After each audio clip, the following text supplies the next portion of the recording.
Alright guys, I'll be fishing with the Neko rig today. Hey brother, there's an endless road to rediscover. What a Neko rig is, it's kind of like a shaky head. You put a nail weight, just a nail, you can use just any hardware nail, but preferably a smaller one, maybe like tops an inch. And then you take your typical wacky hook or drop shot hook and you put it like this. And what that does, it allows it to sit on the bottom and bounce like that.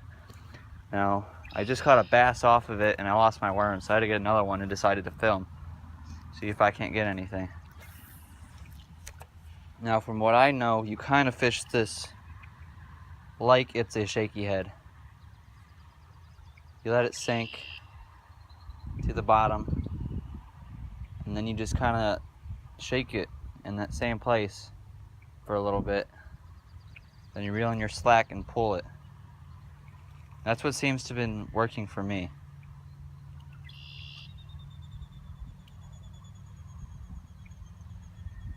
Now the bites, how they feel, it's kind of like they just pick it up and they go off with it. You're not gonna feel it until you reel in your slack line, or you'll see your line move. It's kind of mushy. The hook I'm using, it's a Fusion 19 circle hook by Berkeley, and it's weedless, and it's really good for this. It's really good for the Neko rig. You can make it weedless also, but I like this way better. Now, what you're supposed to do when you rig it is put the hook actually the other direction, so going down and coming out the front. But I tend to get a lot of bites on the lower lip like that, so I just flipped it around to see if that'll work. Tell me what you guys think about this angle, this point of view. I am using a 6-foot medium light action rod. So I am Berkeley Lightning rod on a Shimano Sienna 1000 series reel with 8-pound test monofilament on it. The worm I'm using is a 7 1/4 inch Reaction Innovations flirt worm in watermelon red. The bass I caught earlier was on a green pumpkin zoom trick worm, but I wanted to give these a try. Typically, when you're fishing from the bank, you want to stay a little farther back because they can feel the vibrations to the ground when you're walking. And they can see you.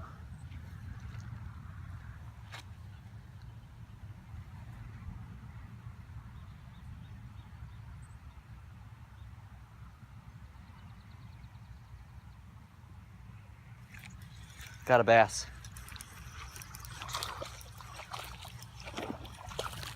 Just a little guy. But a fish is a fish, right?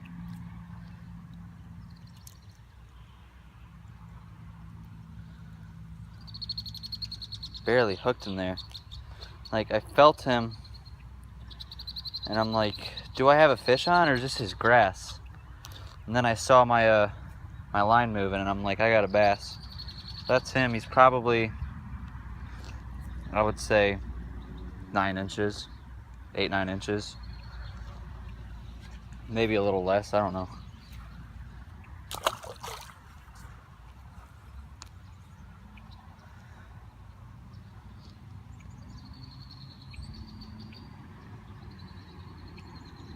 All I'm doing right now is just putting my my weed guard back onto my hook. Tricky when your hands are wet and you're trying not to stab yourself. There we go. Alright. That was fish number 1 on video. That's a catfish right there. I don't know if you guys saw that, but I saw him. He just swirled. I caught one on a black Senko earlier on this same rod.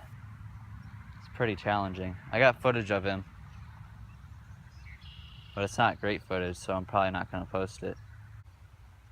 But all I'm doing is keeping semi-slack line, and as I'm giving it little bounces, I'm reeling in a little bit of slack line, and that seems to be bringing it along the bottom pretty well. Alright, so back over here. Now when you're fishing a pond, you want to fish like the side that has the wind blowing to it. And with it blowing to that side, that brings like the bacteria and all like the plankton and crap over. And in turn that brings the bluegills, and the bluegills bring the bass.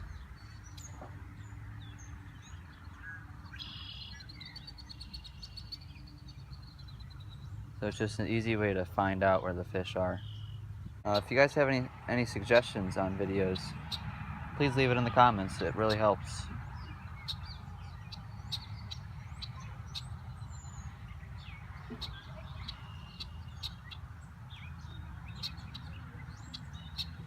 Now, this is definitely a slow way to fish. It's finesse fishing. It's always kind of pretty boring, but it just flat out catches fish of all sizes.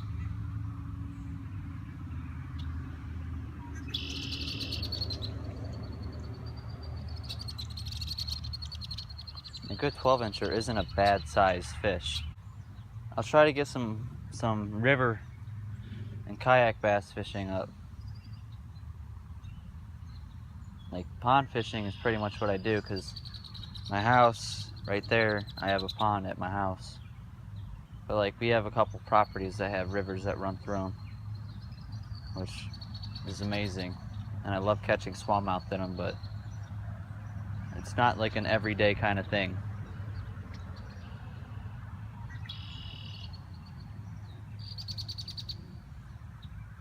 All I'm doing, I'm just slowly working this around the bottom. I would not consider myself a finesse fisher, and I would also not consider myself a power fisher. I kind of just do a little of both.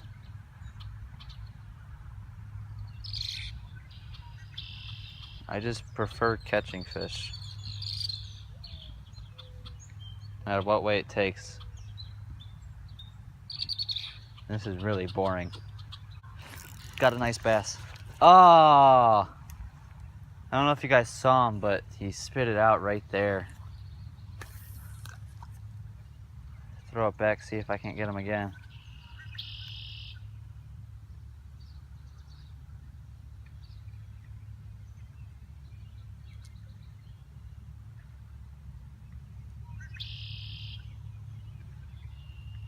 Oh, oh. Oh my God, he picked it up and he didn't. This is getting annoying. I gotta catch this fish now. I just saw my line running off. You don't really want to do a hook set with these.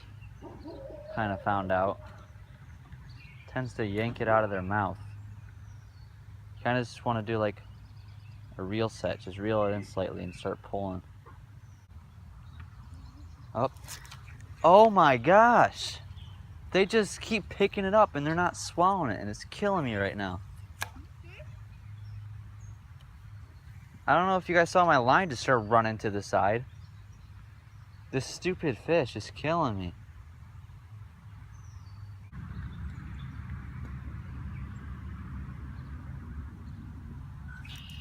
Another bass.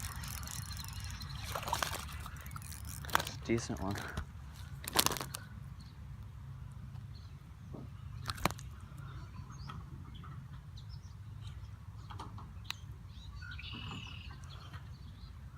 Nice 12-incher. Maybe a little more, like probably 13, 14 inches. Pound and a half. It's a nice bass.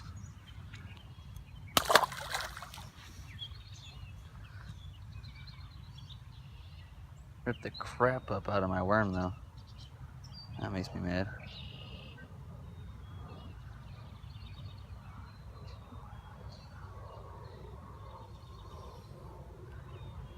Trying to figure out what the heck he did to my worm.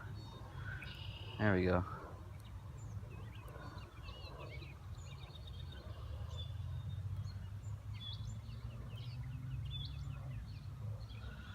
Uh-oh.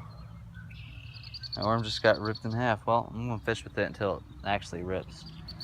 So I do not feel like going and switching right now.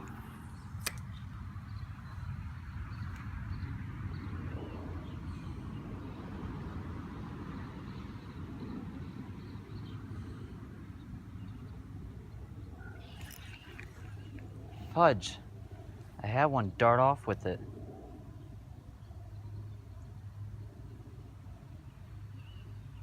Some hits are, they actually, oh, he's taking it off again. I just lost him again. They like to pick it up and run with it as fast as they can. They don't swallow the hook, and it's making me so mad. You really gotta wait for them.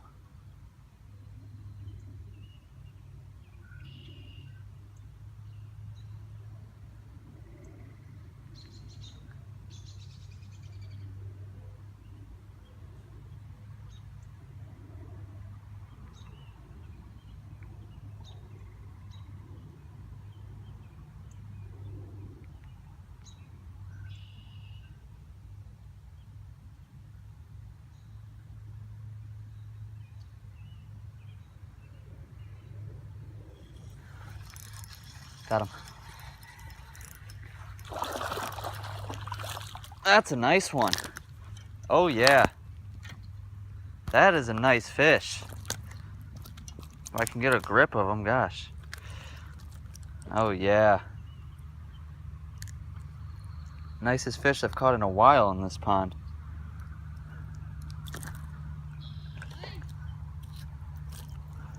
All right. That's a solid 14, 15 incher. Probably just at 2 pounds. Maybe a little less. It's close though. That's a nice fish. Picked it up 3 times and just ran off with it.